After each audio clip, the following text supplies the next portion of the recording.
প্রশ্নপত্র বিতর্কের মধ্যে নিট ইউজিতে আজ ফের পরীক্ষা নিয়ম না মেনে বাড়তি নম্বর দেওয়া হয়েছিল যে 1563 জন পরীক্ষার্থীকে সুপ্রিম কোর্টের নির্দেশে আজ ফের তারা পরীক্ষায় বসছেন। দেশের 7টি কেন্দ্রে পরীক্ষা হবে।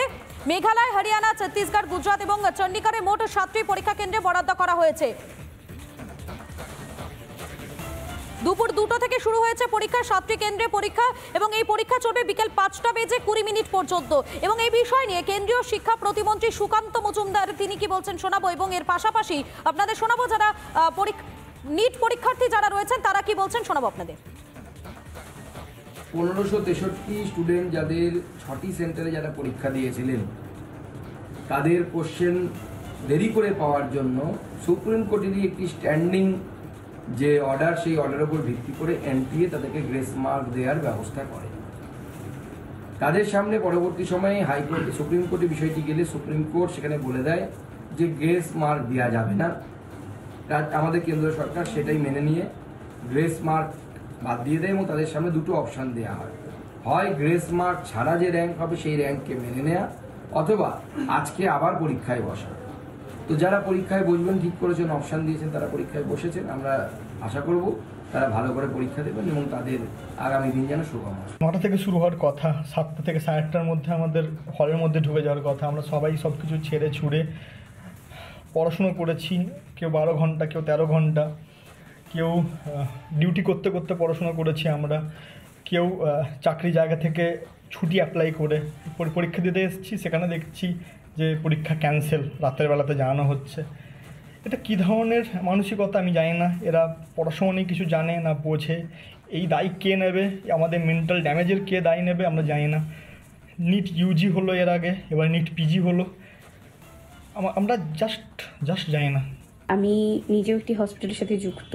আমরা পড়াশোনা করেছি দীর্ঘদিন ধরে। নেক্সট ডেটও আমাদেরকে জানানো হয়নি যে আমাদের এক্সাম কবে, নেক্সট আমাদের কবে হবে এক্সাম, সেটা এই মাসে হবে কি নেক্সট মাসে হবে কি আরও লেট হবে, কোনো কিছু জানানো হয়নি। অ্যান্ড সেকেন্ডলি কোনো কিছু ক্লিয়ার নয়। আমার মনে হয় যদি এরা যদি চেঞ্জ করতেই হতো সেটা অনেক আগে চেঞ্জ করা ভালো ছিল, তাতে আমাদের প্রত্যেকেরই সুবিধা হতো, আমরা সেরকমভাবে প্রিপারেশন নিতাম। এক্সাম সেন্টারে গিয়ে তাদের একটা 1 বছর ধরে আমরা প্রিপেয়ার্ড হয়েছি যে আমরা পরীক্ষা দেবো আজকের এই তারিখে, তার জন্য মক টেস্ট করা, শেষ মুহূর্তে রিভাইজ করা, সব কিছু জলাঞ্জলি হয়ে গিয়েছে। আপনাদের শোনালাম তাদের বক্তব্য, তারা কি বলছেন তাদের বক্তব্য শোনালাম। এবং এই যে নিট এবং নেটের যে বিতর্ক, সেই বিতর্ক নিয়ে বেশ কয়েকজনের বক্তব্য আপনাদের শোনাবো আপনাদেরকে।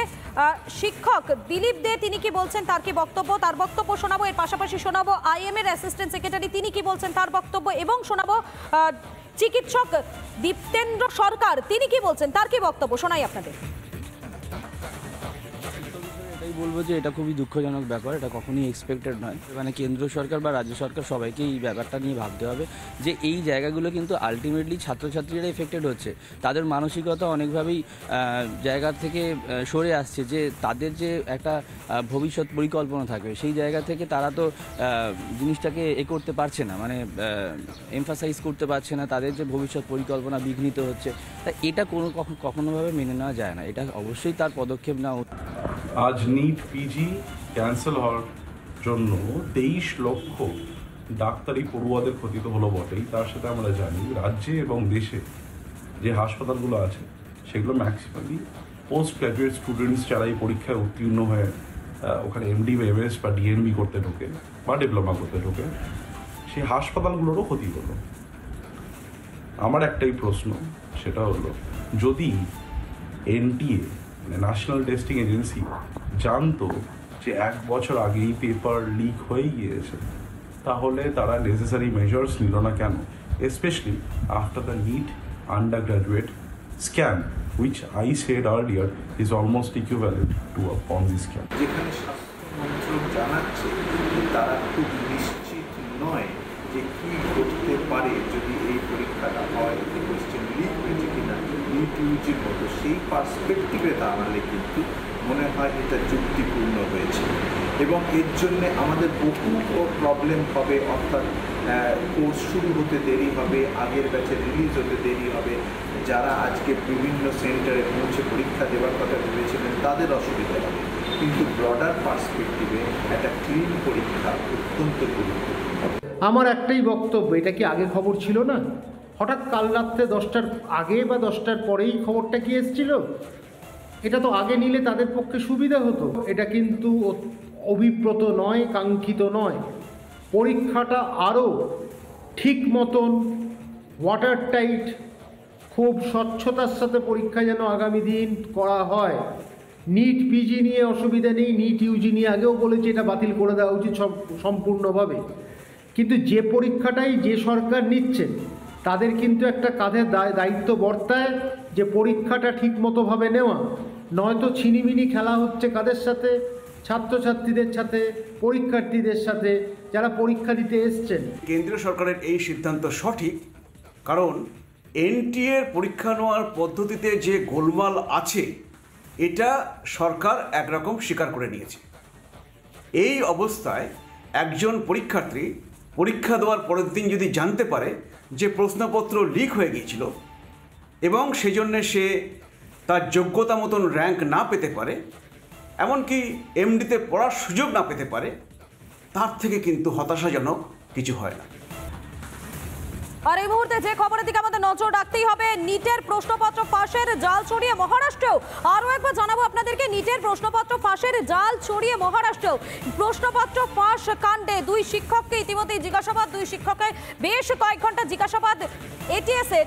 জিজ্ঞাসাবাদের পর 2 শিক্ষককে ছেড়ে দেয় এটিএস। প্রশ্নপত্র ফাঁসের সঙ্গে জড়িত থাকার সন্দেহে জিজ্ঞাসাবাদ বলে জানা যাচ্ছে। আরও একবার জানাবো আপনাদেরকে, নিটের প্রশ্নপত্র ফাঁসের জাল ছড়িয়ে এবারে মহারাষ্ট্রেও, কেননা প্রশ্নপত্র ফাঁস কাণ্ডে ইতিমধ্যেই 2 শিক্ষককে জিজ্ঞাসাবাদ। বেশ কয়েক ঘন্টা 2 শিক্ষককে জিজ্ঞাসাবাদ এটিএস এর। জিজ্ঞাসাবাদের পর 2 শিক্ষককে ছেড়ে দেয় এটিএস। প্রশ্নপত্র ফাঁসের সঙ্গে জড়িত থাকার সন্দেহে জিজ্ঞাসাবাদ বলে জানা যাচ্ছে। নিটের প্রশ্নপত্র ফাঁসের যে কাণ্ড, সেই কাণ্ডে কার্যত তোলপাড় গোটা দেশ জুড়ে, এবং তারই মধ্যে থেকে এবারে উঠে আসছে মহারাষ্ট্রের নামও, কেননা প্রশ্নপত্র ফাঁসের যে কাণ্ড, সেই কাণ্ডে ইতিমধ্যেই 2 শিক্ষককে জিজ্ঞাসাবাদ বলে জানা যাচ্ছে।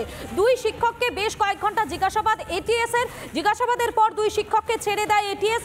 প্রশ্নপত্র ফাঁসের সঙ্গে জড়িত থাকার সন্দেহে জিজ্ঞাসাবাদ, অন্তত এমনটাই জানা যাচ্ছে।